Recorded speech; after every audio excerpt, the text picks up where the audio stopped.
Okey, ini ringkasan pantas tentang hujan asid kat Malaysia. Jadi, apa benda hujan asid ni? Senang cerita, ia jadi bila pencemaran udara. Macam gas sulfur dioksida, SO2, dan nitrogen oksida, NOx, kebanyakannya dari kilang dan egzos kenderaan, kan? Gas-gas ni naik ke udara, lepas tu dia bergabung dengan titisan air hujan. Tu yang buat hujan jadi berasid. pH dia kurang daripada 5. Penting tau kita faham benda ni sebab kesannya memang buruk pada alam sekitar kita. Kesihatan, malah bangunan pun boleh rosak. Jom kita tengok 3 perkara utama yang anda perlu tahu. Pertama, punca utama dan macam mana ia terbentuk.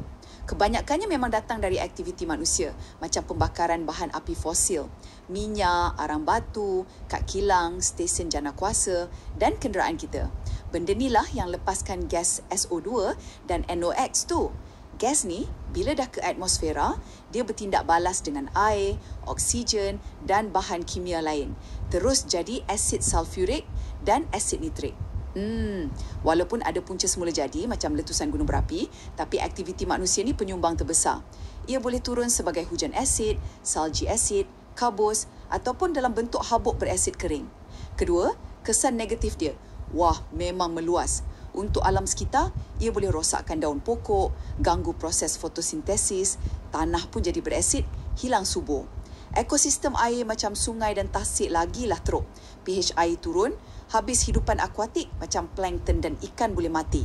Kesihatan kita pun terjejas tau. Gas SO2 dan NOx ni boleh buat masalah pernafasan macam asma jadi lagi teruk. Boleh rasa sakit dada, batuk. Penting ni, hujan asid tu sendiri tak melecurkan kulit, tapi pencemaran udara yang sebabkan hujan asid tu, yang tu berbahaya. Bangunan, jambatan, tugu, semua boleh terhakis sebab tindak balas kimia.